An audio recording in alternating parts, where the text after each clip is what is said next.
Regulators, mount up! Regulators, mount up! In today's video, I'm going to tell you why I think wholesaling real estate should be regulated at a higher degree. I personally think wholesalers should have to get their license. And what's funny is I am a wholesaler and I don't have a license. Let's get into it. Am I a wholesaler? Absolutely. But when I go to parties or I meet new people, do I tell them that I wholesale real estate for a living? No, I don't. I tell people I'm a real estate investor because I own real estate. The whole goal of being in real estate is to create wealth and passive income, which is what we teach on this YouTube channel. However, wholesaling is a major way that people penetrate and get into real estate because it's a very easy way to get your first check or your first 100 checks or whatever. Now, what's cool is that we not only wholesale cash deals, we wholesale Subto, seller finance, novation agreements, notes, all sorts of other things. Wholesaling is amazing. The problem is so many wholesalers don't know what they're doing. They learned everything from YouTube. They don't have a mentor. They don't have people they collaborate with. And what they're doing is they're going out and putting sellers in really bad situations. So let me tell you about a story that just happened 24 hours ago. It's a house with a seller named Jacqueline. So Jacqueline lives in North Carolina. Okay. In fact, it is, she's in Fayetteville, I believe, Fayetteville, North Carolina. So Jacqueline ends up having a wholesaler reach out to her. It was right before Jacqueline was going to list her property with a realtor and sell her home. Jacqueline was planning on moving from North Carolina all the way out to the West Coast to be with her daughters. The problem is a wholesaler called her and said, I can buy your house, don't list with the realtor. Don't list with the realtor, I can give you cash and I can close in 10 days. There's lie number one. The problem is this wholesaler never had the cash, never had the resources, and didn't even have a buyer. Why did this wholesaler not have a buyer? Is because he paid way too much money for this seller's home. So this wholesaler goes to the seller and ends up buying the house for $196,000.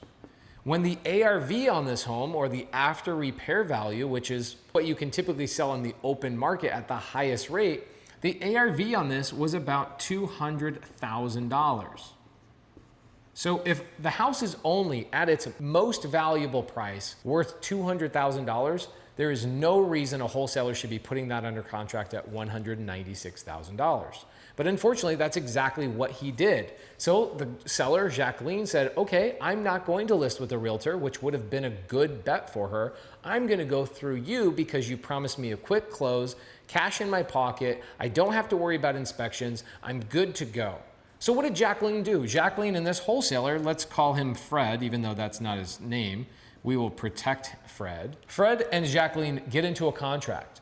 This wholesaler takes this contract, and ultimately, what does he want to do? He went out and he started shopping that contract to potential buyers. So this wholesaler sends it out to his buyers list multiple times. And unfortunately, in this 2-week contract, this lady, Jacqueline, feeling very comfortable about her contract, what she does is she packs up her entire house. Oh, did I mention that this lady is 67 years old and her husband passed away less than 6 months prior? She lives by herself. She's in her retirement years, and this is her last asset. This wholesaler buys it for way too much money.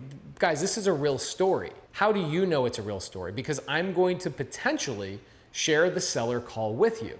If you guys want to see the seller call, I did it on a Zoom with my students where I converted this contract that was failing into a creative finance contract. It's on a video format that I typically only share with my students. So if you want access to that, go down below and make a comment. Say, Pace, give us the seller call, give us the seller call, and my team will put it together and post it in the next couple of days. So the wholesaler, while he's out shopping the deal, not finding a buyer, Jacqueline goes and gets a U-Haul truck. She pays movers. She spends her last dollar because she's thinking on the end of the second week, she's going to get a check for her home.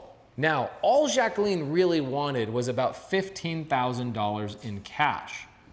Why? Well, because she owes $172,000. Okay? So that math doesn't add up, does it? $196,000 subtract 172. She should be walking away with $24,000, right? Well, that's what she was planning on, and she was hoping to get $24,000. I will show you where that $15,000 comes in later. While he's doing this and he's not finding a buyer, she's going off, unloading her house, hiring movers, pulling everything out of her house. Now, on the last day of the 2-week contract, Jacqueline, who's 67 years old, is now sleeping in a sleeping bag in her own home.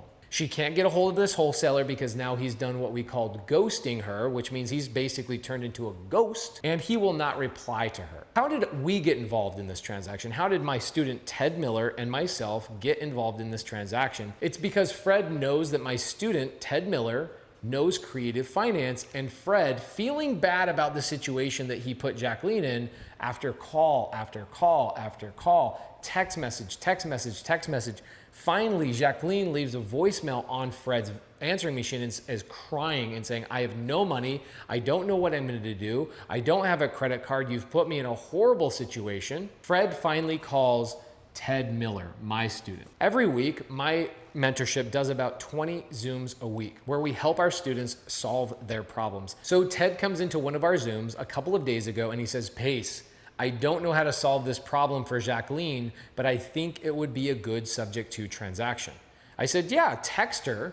He goes, Pace, well, it's 7 o'clock in Arizona, but it's actually 10 o'clock in North Carolina. I said, Ted, if this seller really needs our help, we need to call her right now. And that's what we did. We ended up calling Jacqueline in that exact moment. And I got on the phone with Jacqueline and I said, Jacqueline, catch me up to speed. And she started getting emotional about the situation. And I said, tell me, why are you moving to Arizona? What's going on? She said, all my family's there. I've already packed up all my stuff. I have no money to stay here. I made the decision to move. My daughter's coming to pick me up in a couple of weeks. We barely have enough money for gas to get across the country. And I need to put a deposit on my next home when I move out to the West Coast. Whew. Wow. What a wonderful situation that Fred and so many wholesalers like him have put this seller in. I have seen it time and time and time again. Now, here's the thing, is if the seller's house is worth $200,000, in a wholesale transaction, you should be buying that house for about $130,000 to maybe $140,000 max. So why did Fred, the other wholesaler, feel comfortable locking the seller up at $196,000? Well, I'm gonna give you a couple of reasons. One, the market's very hot, so he probably felt like, you know what, I might find an idiot that's perfectly happy buying it for $196,000, right? But what I think it really is Fred doesn't know how to actually comp or value a property. I don't think Fred really knew that he should not have paid $196,000. I think Fred had no clue what he was doing.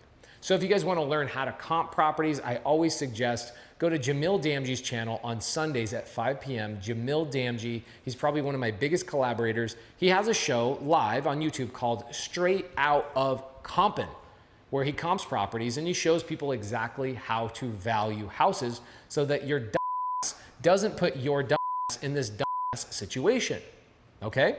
So I call Jacqueline. And again, if you guys want to see this seller call, I said, Ted, just give me your phone number. I'm going to call her right now. And it's a good thing we did. I called her and you could tell she was laying on the floor. The way her voice sounded, you could tell she was laying on the floor in an empty home. Not a single piece of furniture was in there because this wholesaler put her in a horrible situation. So I asked Jacqueline, what do you need? And she says, Pace, I need $15,000. I said, perfect. So Jacqueline, if we were able to get you that $15,000, would you be willing to let us keep your mortgage in place? That mortgage was $172,000 and the mortgage payment is somewhere around $1,300 per month.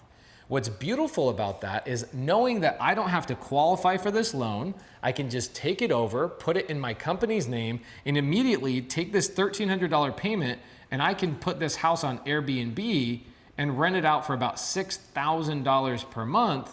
I saw that there was a massive payout for me as a real estate investor. Drop Dead Fred should have learned how to purchase the house Subto so that he could have taken over the existing mortgage, given the seller the cash that she needs to move on with her life, but still get something of value. So if I'm buying with cash, I need a massive discount. If I'm buying with creative finance, look, I love discounts. I love them, but I don't need them. What I need is the ability to never have to qualify for a loan and take this loan over. I ended up getting this loan at 2.75%. So the valuable thing here is that I took over the existing mortgage, right? So she has a mortgage with the Veterans Association for $172,000. Her payment to them is $1,300. So what I do is I say, Jacqueline, let's leave the mortgage in your name and let's take the ownership, which is called the deed, and transfer the deed into my name. So I'm the owner, but you essentially have co-signed for this home for me by utilizing your own mortgage. Pretty cool, right? So that's the process of subject to. So I own this property. Now what we're already planning on doing is renting it out for roughly $6,000 a month. And I will, at the end of the day, after my $1,300 payment to the mortgage, after my management of $600, and after $2,000 of miscellaneous, I will make $3,900. I will make $2,100 per month on a property I've never seen in my life. And the reality is, Jacqueline gets her $15,000 in cash. Do I think wholesaling should be regulated? Yes. Am I currently a wholesaler without a license? Yes, I am. However, my wife is licensed, my business partner Cody Barton is licensed, my business partner Matthew Beard is licensed. We have plenty of licenses, we have plenty of people with credibility, and if I choose to go get a license, it's not the end of the world. It's 90 hours of classes and 2 tests. I truly think that it's not the end of the world if the wholesale community starts becoming regulated. There are strategies that you need to learn. Everybody's worried about getting a home. Everybody's worried about getting cash flow. Everybody wants passive cash flow, but it's not going to happen as a wholesaler. Wholesaling is a strategy, not a business model. It is a strategy, not a business model. In real estate investing, wholesaling is one of the strategies that we use inside of our business model, but it is not the entire business model. You will burn out, you will never get any sort of wealth, and you need to learn something outside of wholesale. Hopefully you got value understanding that there are wholesalers out there running around, taking advantage of sellers. I truly do think that regulating the wholesale community is needed. Hopefully you got some value from that whiteboard video. If you like whiteboard videos just like that, please leave a comment down below. If you feel like you've gotten value on this YouTube channel, please like, subscribe, hit the notification bell, and we will see you on the next video.